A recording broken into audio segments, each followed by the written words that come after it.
What's up, guys? In this video, we're going to be talking about what really makes a Pokemon card valuable. Is it just if it's graded?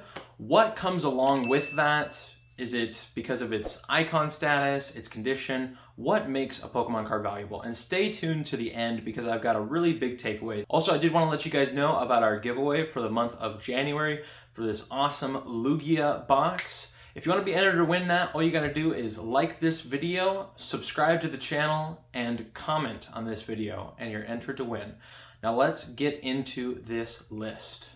So we're on the computer, and I want to discuss this idea of a sort of collectibility score that we can rate things to see if it is truly collectible and a worthy investment. So I want to talk about 5 categories. Number 1 is icon level. So how iconic a card is. Like, for example, Charizard is extremely iconic. Or maybe Pikachu, he's an iconic Pokemon as well. Second is the artwork. Is the artwork good? Is it something that people resonate with? Do they like it? Is it popular?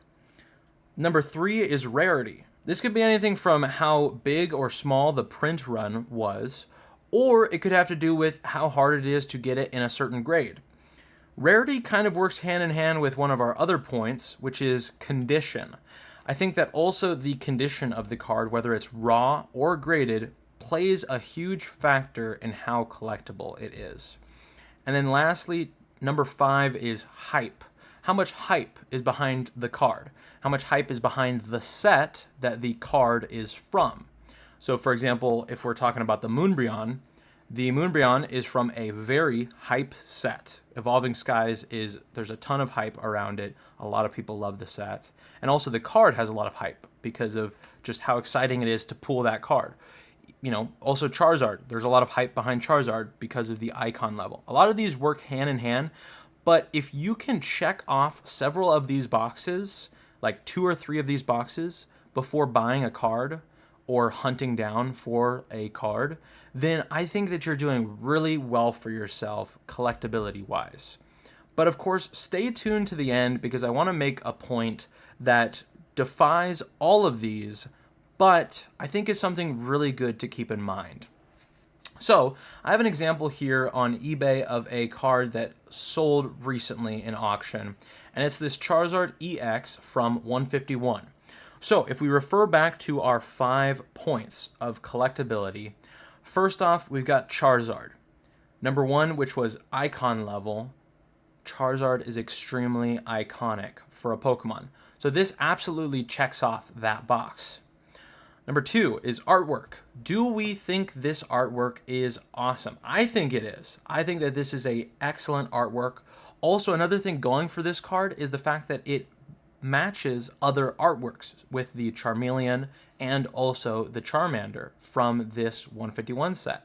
So I think that this artwork is awesome, and I think it has a lot going for it with that. So it definitely checks off that box. Number 3, which was rarity. How rare is this card? So I'm not sure how rare this card is necessarily, or how rare this is in a 9 or a 10, but I'll go ahead and put it up on screen here. And I'm assuming that it's probably relatively rare, but we'll see if we can check that box off afterwards. And then also number 4, which is condition. So this also works hand in hand with the rarity. I think that 9s and 10s are decent condition. I have noticed with a lot of sales recently that a 9 goes for way, way less than the 10s, but I think it has to do with this collectibility score that we're talking about. And then number 5, which is the hype. So obviously Charizard has a lot of hype behind him. This is a relatively difficult card to pull, and also 151 pull rates have been pretty difficult for a lot of people. So I think that there's a lot of hype pulling this card, and I think there's a lot of hype behind the 151 set. So basically, as far as I'm concerned, this card checks off all of our boxes, of course, dependent on the rarity of it. But this checks off all of our boxes. So I think that this card is highly collectible. Next on this list is going to be the Dark Charizard in a 7 from Team Rocket. And this is the Holo. Just recently, Tuesday, so this was the 9th of January. This ended at 1:31 PSA 7. So icon level, number 1. Is this iconic? Yes, it's the Charizard, of course, so very iconic, as well as it's a vintage card from Rocket. Pretty iconic artwork as well. I've seen this card a lot. So it's iconic. That's great. Number 2, artwork. What do you think about the artwork? Just personally, I think that the artwork is okay. I'm actually not a huge fan of the artwork for this. Of course, you know, this is debatable for everyone, and I'm sure that that's probably not an opinion that some people will agree with, but I'm actually not a huge fan of this artwork. But remember, we're only trying to check off really 2 or 3 of these boxes to see if it's really collectible. So rarity-wise on this card, there is 1,700, I'll put it up on screen right now, 1,700 PSA 7s, and then a total population of 9,800 as of the date of recording. So I don't necessarily think that this card is very rare either. I think that, you know, if you were to sell this card and then try and find it again, you would probably have a pretty easy time finding it, especially in this grade. So another thing that's important to note is how many more there are graded in a higher grade. So in 8, there's 2,400. So it's not even like that much more rare for those higher grades. It's actually more common in an 8, and then it's about the same, but still higher to see in a 9. So I don't think this card really checks off our box of rarity. However, condition-wise, I also don't think that it checks off that box. You know, it's very similar to the rarity of it. But condition-wise, I think that you can find this card pretty easily in that condition. It is an awesome card to see in, you know, a 5 or a higher grade because it is vintage, but I don't think that it's really going to check off our box of having a nice condition. And then also the last one, which is the hype behind the card. So Charizard, again, very hype, and I think that people do like the Dark Charizard and Team Rocket, the Team Rocket set. So I do think that this checks off the hype. I think that it's a Charizard. It'd be awesome to pull if you were opening up the Rocket packs, and there's a lot of hype behind Charizard. So I do think it checks off the icon level, the hype, but it's debatable on the artwork, and I definitely don't think it is a rare card.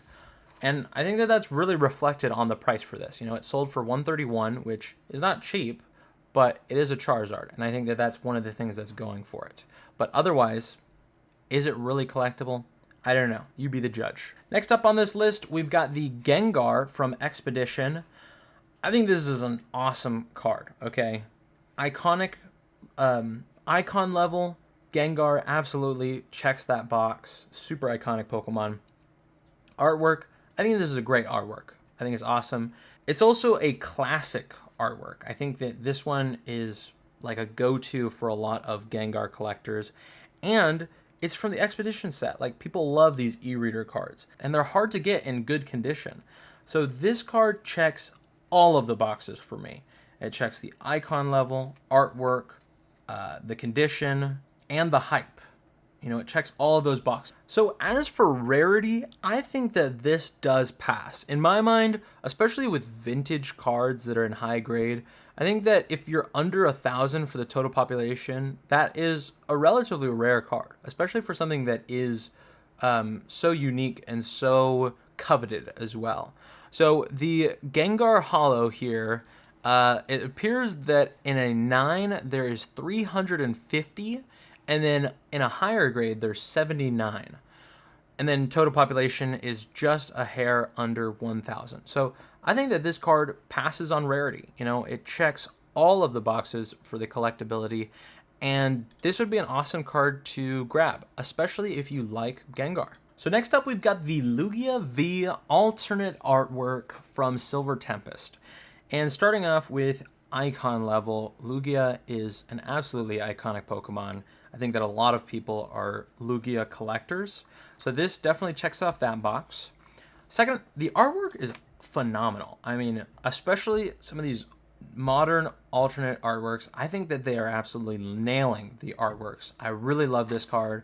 Rarity-wise, however, I will say in a 10, there's 6,500 approximately in a 10, and there's the most in a 10.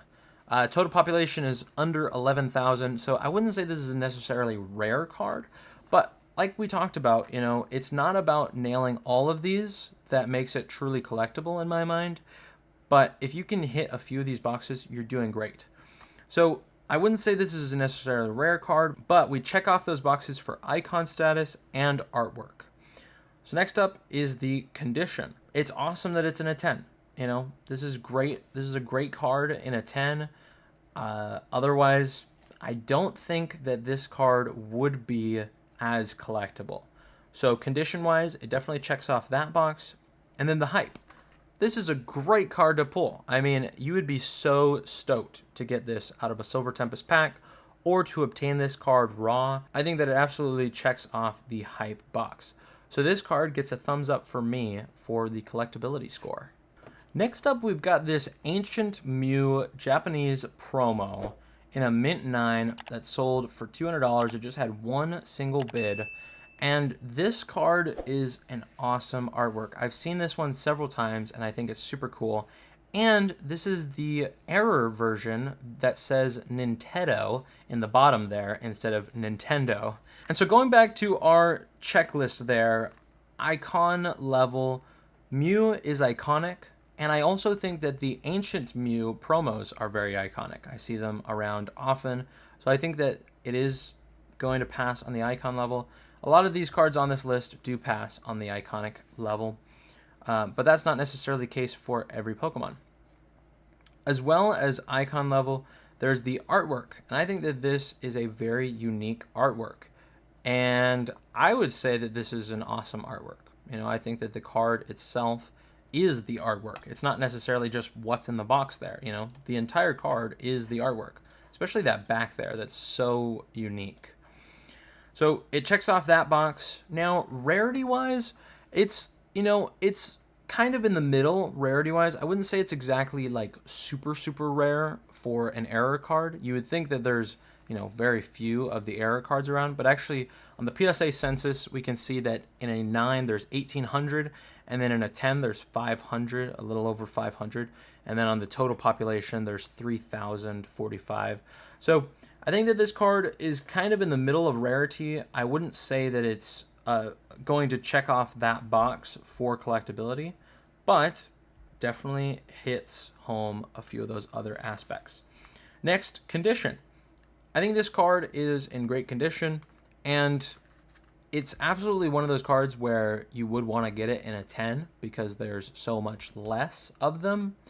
But even still, getting it in a 9, I think you're doing very well for yourself, and it's a lot more obtainable in a 9. I believe some of the last sales, if we look at TCG Fish, we can see a 10 just last sold for $1,000, and then before that there was a 9 for $240, and then of course this sale for $200. So it's a lot more obtainable in a 9 than it is in a 10, and you may even find some candidates where you can crack it out and go ahead and resubmit it, and it might end up snagging that 10 if you have a 9 that is really close to getting a 10. I think this one is probably not a 10 candidate just because it's off-centered on the front, left to right, but otherwise looks really good. You know, you'd have to see it in person. It's impossible to tell from the images, but for all you know, this could be a 10, and you snag it for $200, you grade it, $1,000 card. But I think that this one is good on the condition. Regarding hype, I don't necessarily think that this is a hype card because it is a promo, and also it's not like it's from, you know, a highly desirable set. Mew is a hype Pokemon, but I just wouldn't say that this checks off that box. So I do think that this is a collectible card, but it doesn't hit all of those boxes. So I'd say, you know, if you're interested in collecting Mew cards, this is definitely collectible for you. So next on the list, we've got this Umbreon VMAX from Evolving Skies. I'd say most collectors have seen this card and thought, wow, I would love that card.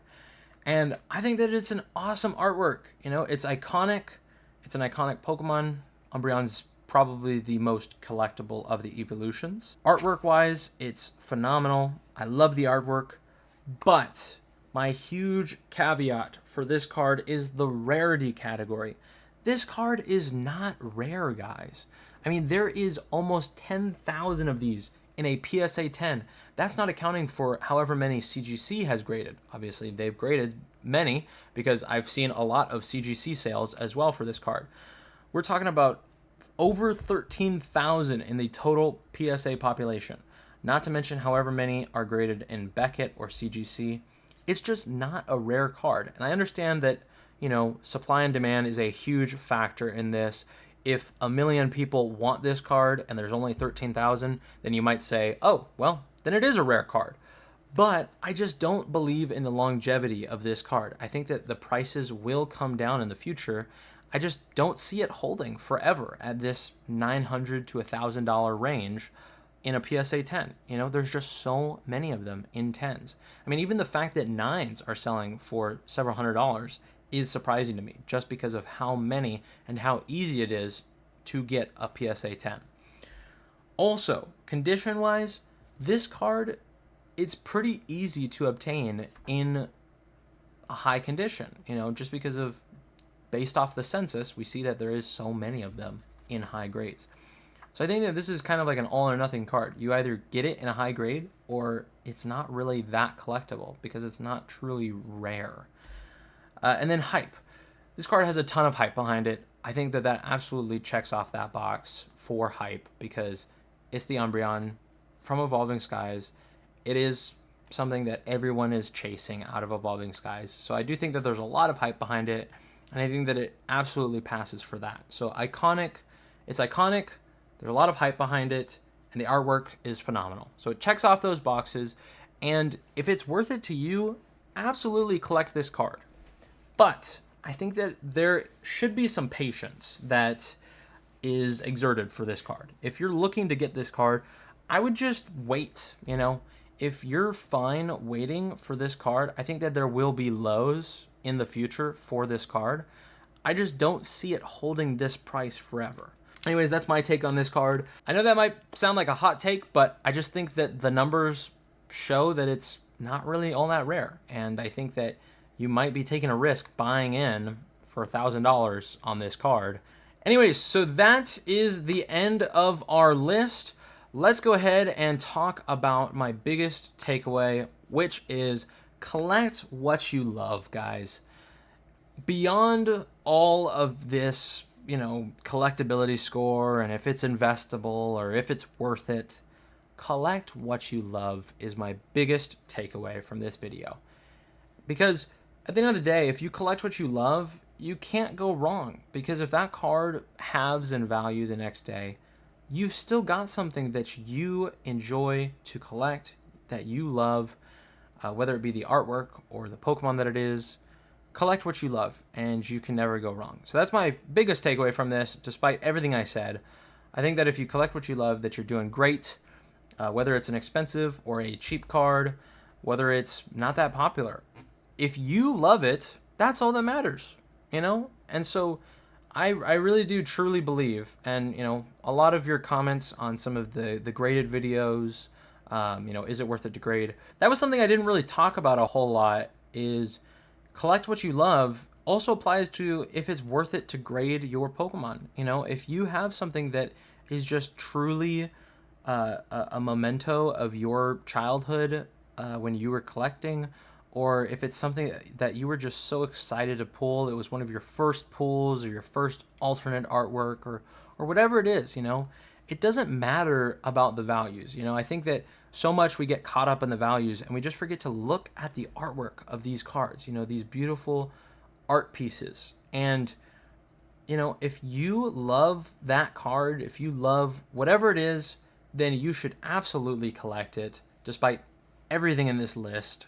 If you like it, collect it. So guys, that's gonna wrap up this video. I hope you liked that last tip, because that's really my biggest takeaway from this, is collecting what you love, and you can never go wrong. I feel like one thing that I see often is people like to chase these hype cards, like we talked about earlier with, you know, the hype of a brand new set, or the hype of the chase of, you know, one of the top cards from a set. Like, for example, Evolving Skies. I think that Moonbreon is an awesome artwork. I personally love Evolutions. I love that card. I've held that card. I've graded that card. And I just feel like with cards like that, I think that the longevity of these cards is not going to really hold very well price-wise. And I do think that they're awesome artworks, like I've said, but the hype cards need to have something else backing it other than just the hype. Especially with like Charizard, for example. I think that Charizard is an iconic Pokemon, but you cannot just have icon status to hold the prices of these cards. And we've seen that with a lot of Charizard promos or other cards. You need something else other than just hype or just the icon level. You need to have that paired with something else. So if it does have the iconicness of it and the hype, and also it's a rare card, you're doing great. That's going to be a valuable card, and I think that that's a worthy investment.